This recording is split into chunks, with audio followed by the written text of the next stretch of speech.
ಜಗಳೂರು ಸರ್ಕಾರಿ ಆಸ್ಪತ್ರೆಯ ವೈದ್ಯರ ನಿರ್ಲಕ್ಷ್ಯದಿಂದ ಬಾಣಂತಿ ಸಾವನ್ನಪ್ಪಿರುವುದಾಗಿ ಆರೋಪಿಸಿ ದಲಿತ ಸಂಘರ್ಷ ಸಮಿತಿಯಿಂದ ಆಸ್ಪತ್ರೆಯ ಮುಂಭಾಗದಲ್ಲಿ ಅಹೋರಾತ್ರಿ ಧರಣಿ ನಡೆಸಲಾಗುತ್ತಿದೆ. ಜಗಳೂರು ತಾಲೂಕಿನ ಸಿದ್ದಹಳ್ಳಿ ಗ್ರಾಮದ ಸುಚಿತ್ರ ಎಂಬ ಮಹಿಳೆಯನ್ನ ಹೆರಿಗೆಗೆಂದು ಆಸ್ಪತ್ರೆಗೆ ದಾಖಲಿಸಿದಾಗ ಆಸ್ಪತ್ರೆಯ ವೈದ್ಯರು ಹಾಗೂ ದಾದಿಯರ ನಿರ್ಲಕ್ಷ್ಯದಿಂದ ದಲಿತ ಮಹಿಳೆ ಸಾವಿಗೀಡಾಗಿದ್ದು, ಸೂಕ್ತ ತನಿಖೆ ನಡೆಸುವಂತೆ, ತಪ್ಪಿತಸ್ಥರ ವಿರುದ್ಧ ಕಾನೂನು ಕ್ರಮ ಕೈಗೊಳ್ಳುವಂತೆ ಆಗ್ರಹಿಸಿ ಅಹೋರಾತ್ರಿ ಧರಣಿ ನಡೆಸಲಾಗುತ್ತಿದೆ. ಧರಣಿ ನಡೆಸುವ ಸ್ಥಳಕ್ಕೆ ಆಗಮಿಸಿದ ಜಗಳೂರು ತಾಲೂಕಿನ ತಹಶೀಲ್ದಾರ್ ಸೈಯದ್ ಕಲಿಮುಲ್ಲಾ ಅವರು ಮನವಿ ಸ್ವೀಕರಿಸಿ, ಬಾಣಂತಿ ಸುಚಿತ್ರ ಅವರ ಸಾವು ನಮ್ಮೆಲ್ಲರಿಗೆ ನೋವು ತಂದಿದ್ದು, ಸಾರ್ವಜನಿಕ ಆಸ್ಪತ್ರೆಯ ವೈದ್ಯರು ಹಾಗೂ ಆಸ್ಪತ್ರೆಯ ಸಿಬ್ಬಂದಿಗಳು ಸಾರ್ವಜನಿಕರ ಸಮಸ್ಯೆಗಳಿಗೆ ಸ್ಪಂದಿಸಿ ಕಾರ್ಯನಿರ್ವಹಿಸಬೇಕು. ಸುಚಿತ್ರ ಸಾವಿಗೆ ಕಾರಣವೇನೆಂದು ಪತ್ತೆ ಹಚ್ಚಲು ಜಿಲ್ಲಾಧಿಕಾರಿಗಳಾದ ಗಂಗಾಧರ ಸ್ವಾಮಿಯವರು ಒಂದು ತನಿಖಾ ತಂಡವನ್ನು ರಚಿಸಿದ್ದು, ತನಿಖಾ ತಂಡದ ವರದಿ ಬಂದ ನಂತರ ತಪ್ಪಿತಸ್ಥರಿಗೆ ಶಿಕ್ಷೆ ಕೊಡಿಸುವುದಾಗಿ ಧರಣಿ ನಿರತರಿಗೆ ಭರವಸೆ ನೀಡಿದರು. ರೈತ ಮುಖಂಡರಾದ ಕಾನನಕಟ್ಟಿ ತಿಪ್ಪೇಸ್ವಾಮಿ, ವಕೀಲರಾದ ಎಚ್ ಹನುಮಂತಪ್ಪ ಮಾತನಾಡಿ, 4 ದಿನಗಳಿಂದಲೂ ಅಹೋರಾತ್ರಿ ಧರಣಿ ನಡೆಸಲಾಗುತ್ತಿದ್ದು, ಸ್ಥಳೀಯ ಅಧಿಕಾರಿಗಳಾಗಲಿ ಜನಪ್ರತಿನಿಧಿಗಳಾಗಲಿ ಗಮನ ಹರಿಸಿಲ್ಲವೆಂದು ಬೇಸರ ವ್ಯಕ್ತಪಡಿಸಿದರು. ಧರಣಿ ನೇತೃತ್ವವನ್ನು ಡಿಎಸ್ಎಸ್ನ ಸಂಚಾಲಕ ಕುಬೇಂದ್ರಪ್ಪ, ರಾಜನಟ್ಟಿ ಚಂದ್ರಪ್ಪ, ಸಿದ್ದಿಹಳ್ಳಿ ಮಹಾಂತೇಶ್, ಹನುಮಂತಪ್ಪ ತಿಪ್ಪೇಸ್ವಾಮಿ ವಹಿಸಿದ್ದಾರೆ. ನಿಮ್ಮ ಬೋಧನೆಗಳು ಏನೇನಿದಾವೆ ಅಂತ ಬಿಟ್ಟು ವೈಯಕ್ತಿಕವಾಗಿ ಎಲ್ಲರೂ ಸಹ ಈ ಒಂದು ಸಮಿತಿಯಲ್ಲಿ ಯಾರ್ಯಾರು ಹಾಜರಿದ್ದಾಗ ಎಲ್ಲರೂ ಸಹ ಇದು ಮಾಡಿದರೆ, ಒಬ್ಬ ತಾಲೂಕು ದಂಡಾಧಿಕಾರಿಯಾಗಿ ಒಬ್ಬ ಸಹೋದರನಾಗಿ ನಿಮಗೆಲ್ಲರಿಗೂ ರಿಕ್ವೆಸ್ಟ್ ಮಾಡ್ಕೊತೀನಿ, ನಮ್ಮ ಸಹೋದರಿಗೇನು ಸುಚಿತ್ರ ತೀರ್ಕೊಂಡಿದ್ದಲ್ಲ ಅವಳ ಆತ್ಮಕ್ಕೆ ಆ ದೇವರು ಶಾಂತಿ ಕೊಡಲಿ ಅಂತ 1 ನಿಮಿಷಗಳ ಕಾಲ ಎಲ್ಲರೂ ಸಹ ಮೌನಾಚರಣೆ ಮಾಡ್ತಾರೆ.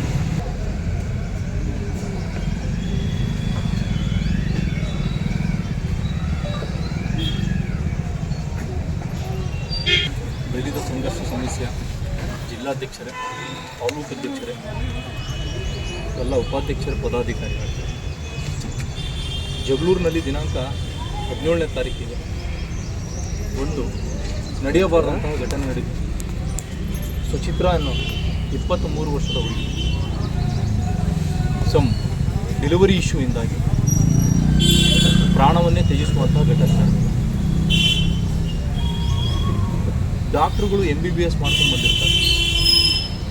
ಪೇಷಂಟ್ ಕಂಡೀಷನ್ ಏನು, ಮತ್ತೊಂದು ಮಗುದೊಂದು ಅವರಿಗೆ ತುಂಬ ಚೆನ್ನಾಗಿ ಗೊತ್ತಿರುತ್ತೆ.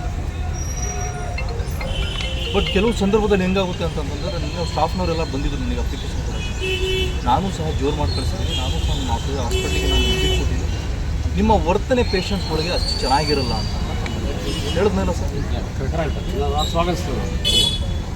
ನನ್ನ ಆಫೀಸ್ನ ವಿಷಯ ನಿರ್ವಾಹಕರ ಉದಾಹರಣೆಗಳನ್ನು ಕೊಟ್ಟು ಕಳಿಸ್ತೀನಿ. ನೊಂದು ಬೆಂದು ಬಹಳಷ್ಟು ದೂರದಿಂದ ಜನಸಾಮಾನ್ಯರು ಬಂದಿರ್ತಾರೆ.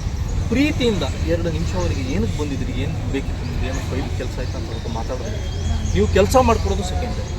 ಅವರು ಬಂದಿರ್ತಾರಲ್ಲ ಅಷ್ಟು ದೂರದಿಂದ, ಹೋಗಲಿ ಬಿಡು ನನಗೆ ರೆಸ್ಪಾನ್ಸ್ ಮಾಡಿದ್ರಲ್ಲ ಅಂತ ಹೇಳ್ಬಿಟ್ಟು ಎಷ್ಟೋ ಆ ಒಂದು ಮಾತಿನ ಇದರೊಳಗೆ ಬಗೆಹರಿಸ್ಬೋದು. ಅಂಥದ್ರಲ್ಲಿ ಹಳ್ಳಿಗಳಿಂದ ಬಹಳ ದೂರಗಳಿಂದ ಜಗಳೂರಿಗೆ ಬಂದಿರ್ತಾರೆ. ಅವರಿಗೂ ವರ್ಕ್ ಲೋಡ್ ಇರುತ್ತೆ, ಇಲ್ಲ ಅಂತ ಹೇಳಿಲ್ಲ. ಪೇಷಂಟ್ಸು 150 ಬರ್ತಾ ಇರ್ತಾರೆ. ಆದರೂ ಸಹ ಒಂದಿರೋ ಸಮಾಧಾನ, ಯಾರೋ ನನ್ನ ಸಹೋದರಿನೋ ನನ್ನ ಫ್ರೆಂಡ್ಸು ಬಂದಾಗ ನಾವು ಯಾವ ರೀತಿ ಟ್ರೀಟ್ ಮಾಡ್ತಿರಲ್ಲ ಆ ರೀತಿ ಟ್ರೀಟ್ ಮಾಡಿ ಅಂತ ಬಿಟ್ಟು ನಾನು ಅವರಿಗೆ ಹೇಳ್ಕೊಳಿಸ್ಕೊಡ್ತೀನಿ. ಆ ದೇವ್ರದ್ದು ಆ ಹುಡುಗಿ ಆಯಸ್ಸು ಅಷ್ಟೇ ಬರುತ್ತೆ. ಜನನ ಮತ್ತು ಮರಣ ನಮ್ಮ ಕೈಯಲ್ಲಿ ಇರೋದಿಲ್ಲ, ಯಾವುದೂ ಆಗಬಾರ್ದಿತ್ತು ಆಗುತ್ತೆ. ಜಿಲ್ಲಾಧಿಕಾರಿಗಳು, ಜಿಲ್ಲಾ ಆರೋಗ್ಯ ಕುಟುಂಬ ಕಲ್ಯಾಣಾಧಿಕಾರಿಗಳು, ಉಪವಿಭಾಗಾಧಿಕಾರಿಗಳು ಹಾಗೂ ತಹಶೀಲ್ದಾರ್ ಹಾಗೂ THO ರವರ ನೇತೃತ್ವದಲ್ಲಿ ಇನ್ನೊಂದು ವಾರದ ಒಳಗೆ ಒಂದು ಕಮಿಟಿನ ರಚನೆ ಮಾಡಿ, ಹೌದು ಕಮಿಟಿನ ರಚನೆ ಮಾಡಿ, ಈ ಒಂದು ಪ್ರಕರಣದ ಹಿನ್ನೆಲೆಯಲ್ಲಿ ಯಾರ್ಯಾರು ತಪ್ಪಿತಸ್ಥರಿದ್ದಾರೆ ಅವರ ಮೇಲೆ ನಿರ್ದಾಕ್ಷಿಣ್ಯ ಕ್ರಮ ಕೈಗೊಳ್ತೀವಿ ಅಂತ ತಗೊಂಡು ಆರ್ಡರ್ ಮಾಡಿದ್ದಾರೆ. ಸೊ ಈ ನಿಟ್ಟಿನಲ್ಲಿ ಯಾರೇ ತಪ್ಪು ಮಾಡಿದ್ರು ಬೇಕು ಅಂತ ಯಾರೂ ಸಹ ಬೇಕು ಅಂತ ಮಾಡಿರಲ್ಲ. ನಿಮಗೂ ಗೊತ್ತು, ನಮಗೇನು ಅವರು ಬೇರೆ ಇದ್ದಿದ್ರಲ್ಲ, ಏನು ಆ ಒಂದು ಅಚಾತುರ್ಯತೆ ಎಲ್ಲಾದರೂ ಡಿಲೇ ಆಗಿತ್ತು. ಆ ಒಂದು ಎನ್ಕ್ವೈರಿ ಕಂಡಕ್ಟ್ ಮಾಡ್ತಾರೆ, ಹಂತ ಹಂತವಾಗಿ ಪ್ರತಿಯೊಂದನ್ನು ಪರಿಶೀಲನೆ ಮಾಡ್ತಾರೆ. ಇನ್ ಕೇಸ್ ನಿಜವಾಗ್ಲೂ ತಪ್ಪು ಆಗಿದ್ದೇ ನಿಜ ಇತ್ತು ಅಂತಂದರೆ ಖಂಡಿತವಾಗಿಯೂ ನಾವು ಕಾನೂನಿನ ಕ್ರಮ ಆ ವೈದ್ಯಾಧಿಕಾರಿಗಳಾಗಿರಲಿ ಅವರ ಸಿಬ್ಬಂದಿಗಳ ಮೇಲೆ ನಾವು ತಗೊಂಡಿದ್ದೇವೆ.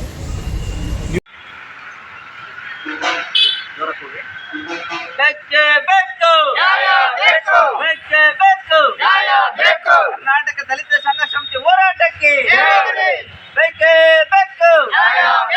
ಆ ಸುಚಿತ್ರ ಸಾವಿಗೆ ಕಾರಣರಾದ ವೈದ್ಯರನ್ನು ಅಯ್ಯಯ್ಯೋ ಅಯ್ಯಯ್ಯೋ ಅನ್ಯಾಯ ಅನ್ಯಾಯ, ಅಯ್ಯಯ್ಯೋ ಅಯ್ಯಯ್ಯೋ ಅನ್ಯಾಯ ಅನ್ಯಾಯ, ಬೇಕೇ ಬೇಕು. ಬೇಕೇ ಬೇಕು ಡಾಕ್ಟರ್ ಬಿ ಆರ್ ಅಂಬೇಡ್ಕರ್ ಅವರಿಗೆ ಪ್ರೊಫೆಸರ್ ಕೃಷ್ಣಪ್ಪಾಜಿಗೆ